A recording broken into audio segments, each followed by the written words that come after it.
Chaos Dwarfs are probably the strongest race in Warhammer 3, but they're also one of the most controversial. They only came with 3 legendary lords to play, which begs the question, where did our 4th choice go? Well, Hashut's legendary lords are here to not only right that wrong, but also bring a whole host of new options to choose from when playing as the Chawfs. So let's take a look at the lords added and see if they're any good. But first, if you want this and all future videos ad-free, consider becoming a channel member for just $1 a month. All the same videos, no interruptions. Now, let's get into these lords.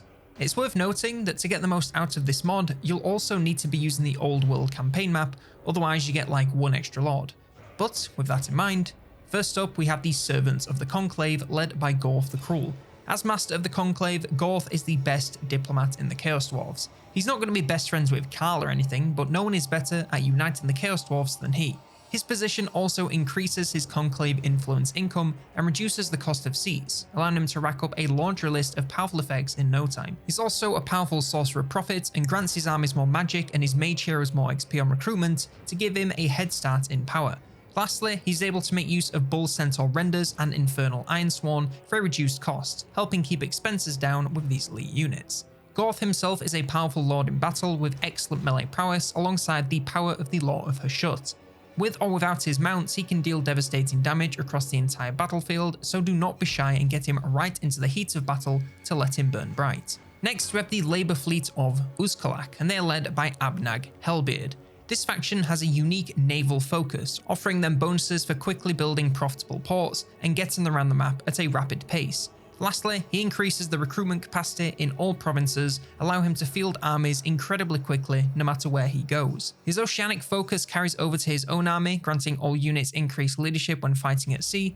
He even takes on certain pirate characteristics such as increased income from raiding, making coastlines very profitable stomping grounds. And he improves the range and speed of artillery and iron demons, making his big guns impossible to hide from.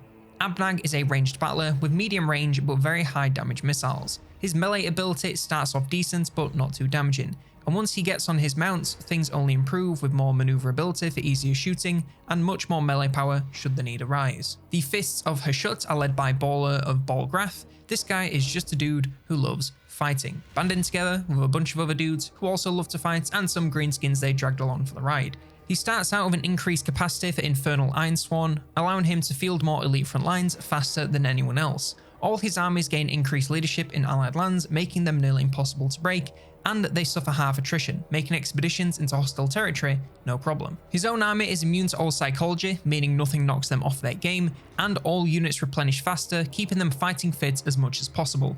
I Wish I Was a Baller is a pretty high damage lord. He is pretty ballers to the wallers with very low defense but exceptionally high attack alongside armor piercing, magical, dazed and anti-infantry damage. However, the low defense can come back to bite him if he finds himself against lots of armor piercing damage. The Horns of Hashut are led by Vrasnak the Horned. This is the one and only faction leader that is a Bull Centaur, so naturally, the faction revolves around those kinds of units. He has an increased capacity for renders, allowing him to both process video files faster and make use of fast-moving powerhouses a lot earlier. All Centaur and Monster units also have reduced upkeep, making full armies of them a lot cheaper to maintain. All units under his control gain a hefty boost to speed, making them very difficult to get away from, and all lords receive a boost to their health, making army leaders very hard targets to get rid of. His own army can recruit centaurs much cheaper and grants all units increased charge. This makes him great for hit and run focused compositions for both low costs and high damage. Vrasnak is pretty much a souped up Tauric hero with improvements to everything but speed. This makes him into a devastating charger with strong sustained combat to follow up. I'd use him with other Centaur units to give him some aid, and use them all for cycle charging or sustained combat depending on the units and targets. The House of Azeros is led by Azeros the Iron. Azeros is one of the most demanding but effective motivators in the Chaos Dwarfs. He builds up factories much faster and cheaper, allowing him to make an astonishing amount of armaments. However, all of this does come at the cost of an increased labour consumption from intense working conditions leading to earlier retirement. He can then use those armaments to make use of extremely cheap and elite artillery and war machines, making for a very firepower focused army, just how Hashut intended. Azeros is a very strong all-round battler. He has decent melee stats of a good chunk of armor piercing damage, and he also has long range and very high armor piercing ranged attacks. The range should definitely be the priority, both for damage output and safety reasons, but no matter how he's being used, he should bring in a ton of value. The House of Ball is led by Gargath of Ball. Gargath has a strong focus on the Kadai in all their shapes and sizes. He can make use of more of them from turn 1, or for a reduced cost, with a slight boost to their armor. It's not quite enough to make them great units by itself, but it does make them a lot more tempting than usual. His own army focuses on high impact magic and monsters in many forms, increases the attack of ranged units, and the reliability of overcasts. This results in a high risk, high reward playstyle based on momentum and strategic, expensive spell usage to make the most impact. Gargath is similar to Azeros in the sense that they're both great at both melee and ranged. However, he does lean more on the melee side of things with much improved attack, defense, and weapon strength. He's still strong from a range, but if you want him on the front lines, he's just as useful, making for a very versatile army leader. To top things off, he also has Law of Fire, making him a true jack of all trades. The House of Bzark is led by his Bzark Firespitter. Bzark is the munitions specialist of the Dawizar. All units under his banner gain increased explosive and missile damage, upping the damage output of this explosive ranged-based faction significantly.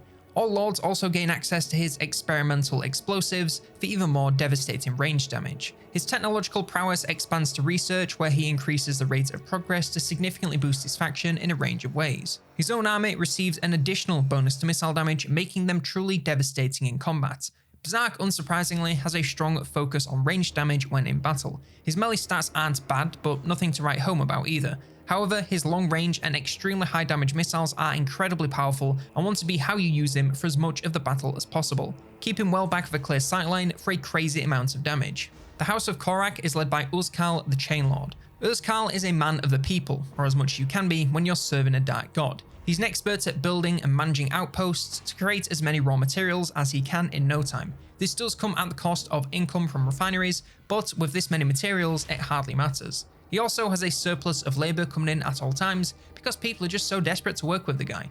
His own army makes much better use of hobgoblin units, granting them even lower costs and improved leadership to keep them fighting strong well past the early game.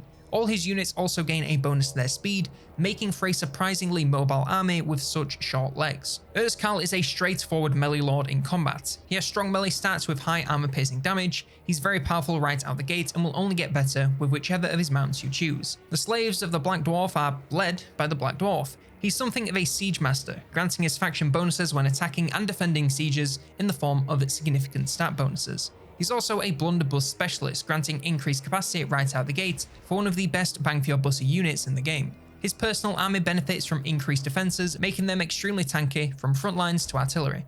The Black Dwarf is a very powerful all-around lord in combat. He has great melee stats, strong armor-piercing damage alongside equally powerful ranged abilities. And if that wasn't enough, he also has access to the Law of Metal. In short, whatever job you need him to do, he can do it exceptionally well. Snakebeard's artificers are led by Thimbrin Snakebeard. Thimbrin is a master engineer amongst Chaos Dwarfs. This allows him to make use of elite endgame artillery and trains and artillery trains for reduced cost and increased damage output. He also knows just how to grease their wheels to let them get around the map much quicker. His army reduces the cost of artillery trains even further, making them a steal. All ranged units also benefit from faster reloading and better accuracy, resulting in a scarily high damage output.